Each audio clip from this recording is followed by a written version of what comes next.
he just thought to himself, if God would take care of me because I gave a couple coins, what's he going to do with my life if I trust him with it all? Welcome to Next Steps. I'm James Adcock, pastor of Bible Baptist Church, here with Miss Darby Bell Adcock. How you doing this morning? I am good. It's good to be back. We took a little bit of a break here on the podcast, but we're kind of kicking off season 2 per se. Season 2. It sounds strange, but Series 2, whatever it may be. We're here. We're back. They used to say we show what was that? Something about conquering. You know, you show up, you stand up, and then you conquer. I don't know. I don't remember what it all was, but something like that. But we'll get this thing done. We'll get it over with. So what's your summer been like? It's been super full. I would say that it was full. It was hot, and you know it's always so busy. It's always incredibly busy. Yeah, you know we just came out of Labor Day weekend. It's considered the official last weekend of summer. I don't know if that's true or not. We still have Indian summer in September that we call, but you know it was a pretty exciting weekend. You had a lot of friends, family, and over. But one thing I think we learned this past weekend, obviously everybody's learned, is that seasons change. Grass is dying, leaves are changing colors, farmers are getting ready to get into the fields. So what are some of the things that have kind of come about your life that have been kind of like maybe you consider like seasons of change?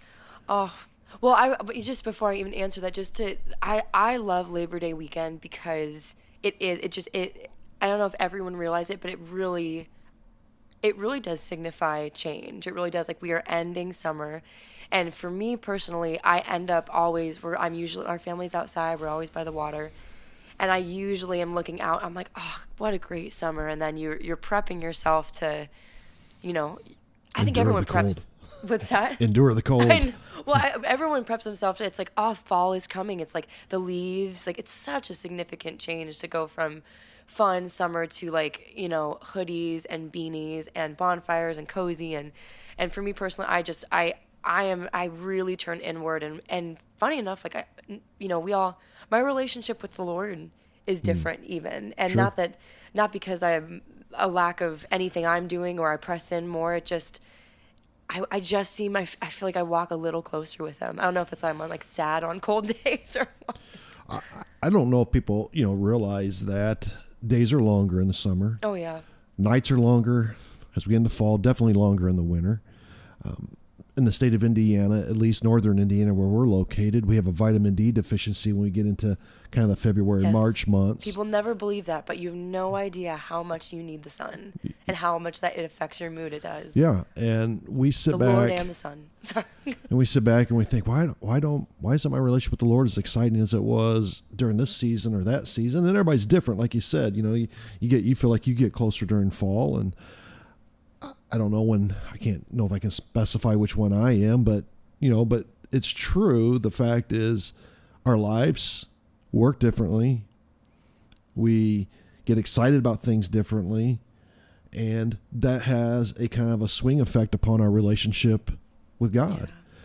And I would say too, you know, I think some people, you know, we always say, you know, some people do well with change and other people don't, but I think we all can say if there are season changes or, you know, things that come up with change that people really look forward to. And they're like, oh, I'm so excited to go into this next season, this next adventure. Mm-hmm. And then there is, in my life, usually I've been that in my younger years of like, oh, I just can't wait for this. And in recent years, I have experienced the saddening of, you know, a beautiful full season has happened.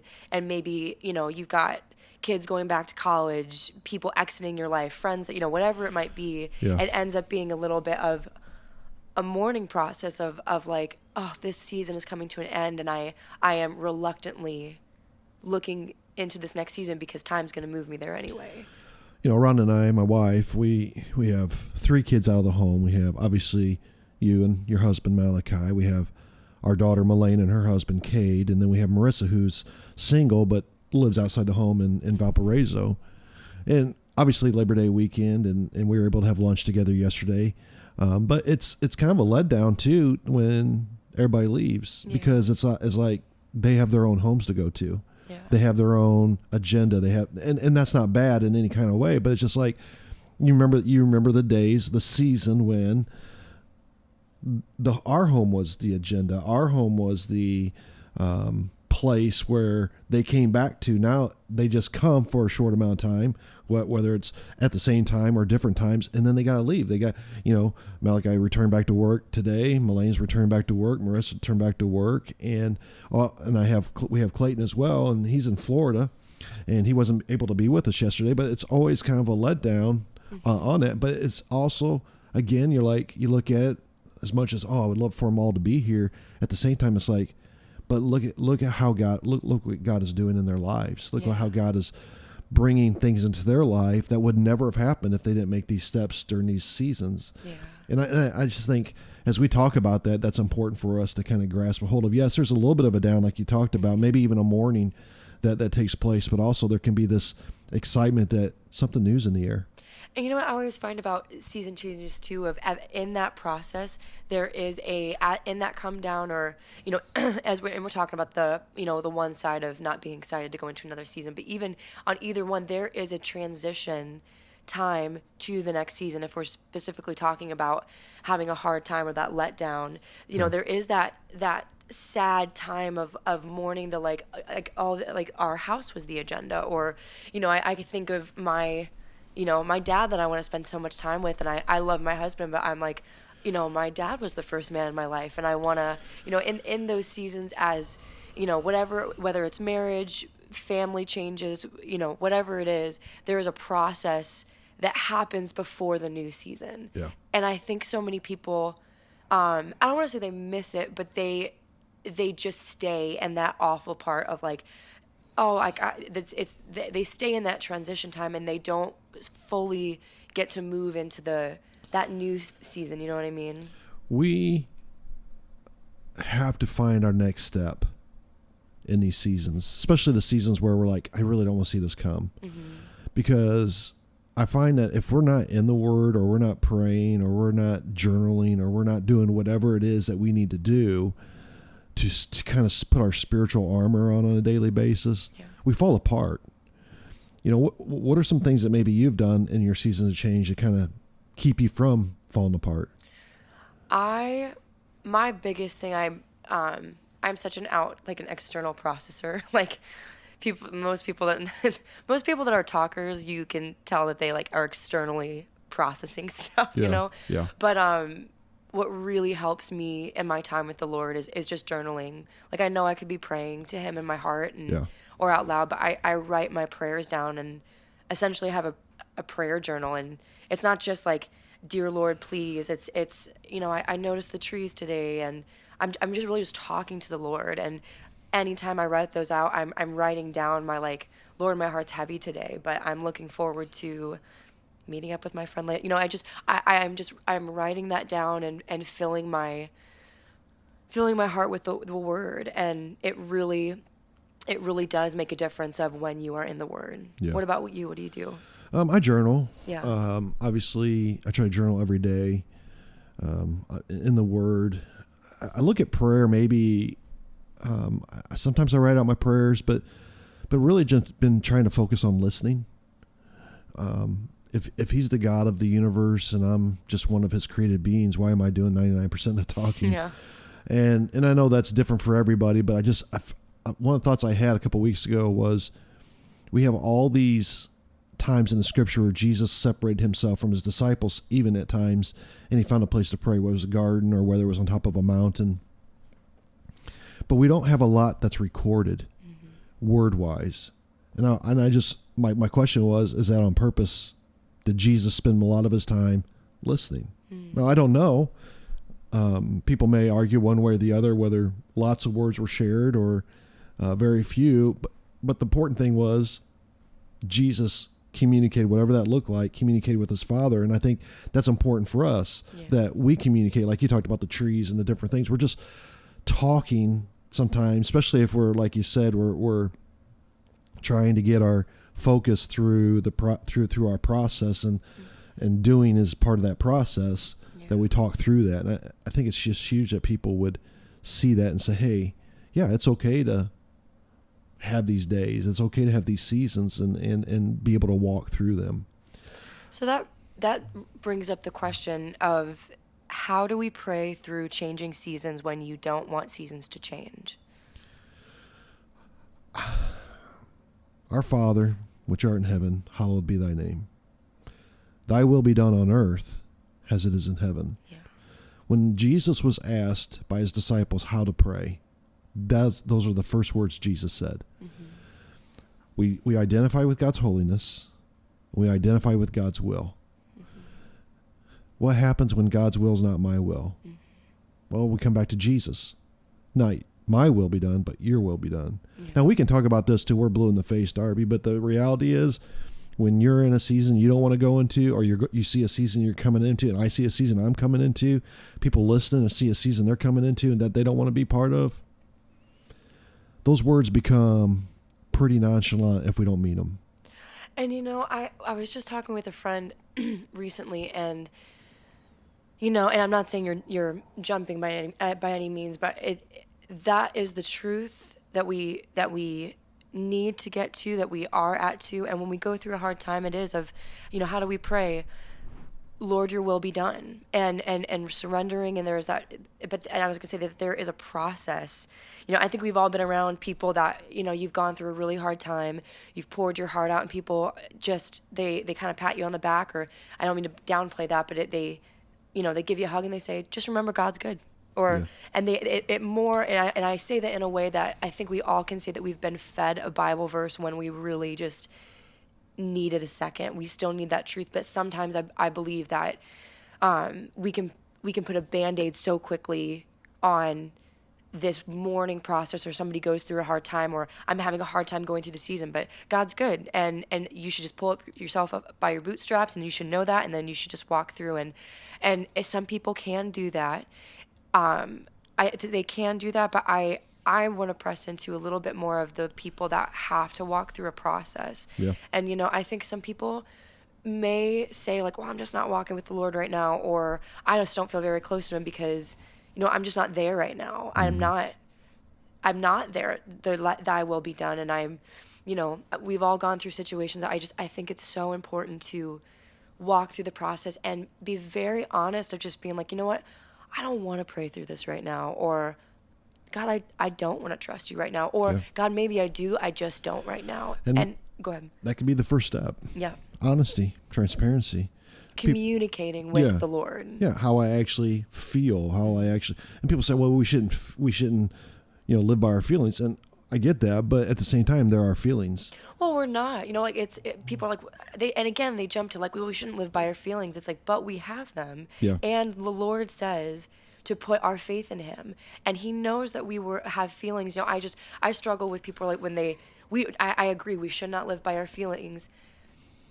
And we're just having a different conversation of, I'm having my feelings, I'm working through them, I'm giving them to the Lord, and he's leading me through them, so I can confidently say, I had these feelings, but I do know God is sovereign, and I will trust in the Lord. I think it's absolutely necessary that sometimes we create good habits that we continue to go back to. Yeah. And whatever those habits are, and it could be, and again, let's remove the spiritual exercises like Bible and prayer and church. What are some actual steps that people can do? And take a walk. Absolutely. Enjoy the sunshine. Find something to be thankful for. Do these things that are going to make your mind, even if it's just a moment, to kind of think about, you know what, that tree turning colors is beautiful. Yeah. Or walking on a nice cool night and you have to have a sweatshirt on, or maybe even a beanie on, and you're like, man, this is my favorite time of year. Yeah. I had a picture. Someone sent me a picture yesterday. They were at the Essen House in. I know that's that. Okay, and that was a biscuit and apple butter, and we were just joking about that a couple of days ago. Like, man, Essen House has some of the best apple butter, and it could be just food that we enjoy. Yeah. It could, God gave us things that to enjoy. Yeah. And we can't forget that food is enjoyable. And I know everything in moderation. I'm not saying eat a Snickers bar every day, but I am saying it's nice to enjoy a good meal, enjoy dessert, enjoy nature, enjoy these things.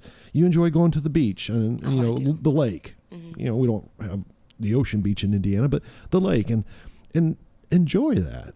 And I think, and again, I feel for the people that are like, go take a walk, and it's like, no, that doesn't work. Right. But it will work if, number one, you make time and you leave your phone off, or you leave your phone at home. And what we're really saying is, like, there is an awareness of the awareness to the creation around you that we miss when we are so busy. We miss when we're on the, like, our phones are a distraction. We could have a whole social media phone technology talk of, like, well, I just need to be available.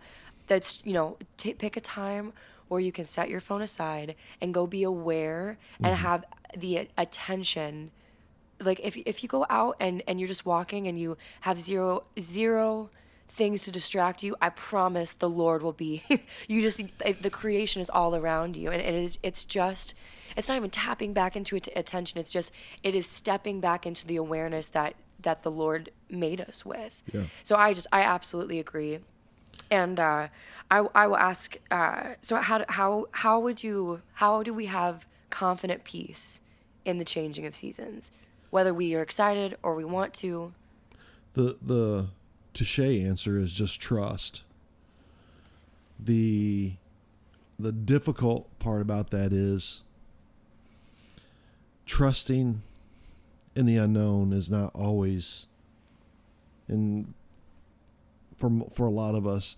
I remember reading a story in the autobiography of James Hudson Taylor, one of the first, if not the first, missionary to China.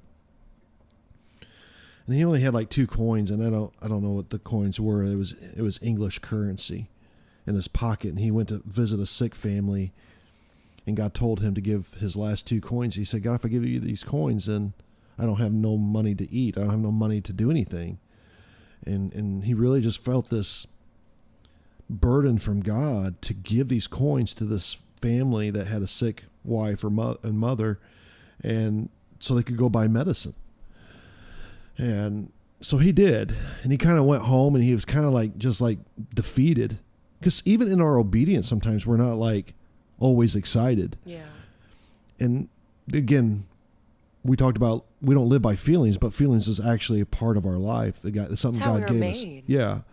And so he's just kind of defeated about the whole thing. It's like, I don't know why you do that. I don't know why you put that on my heart. I hope I didn't, just kind of overstep, and just sometimes we question, even when we obey, sometimes we question whether we did it in the right way or not. Yeah. He got home, and somebody came by the door and gave him $5. And I'm dating myself here, but this is the early 1900s, so $5 was a huge amount of money.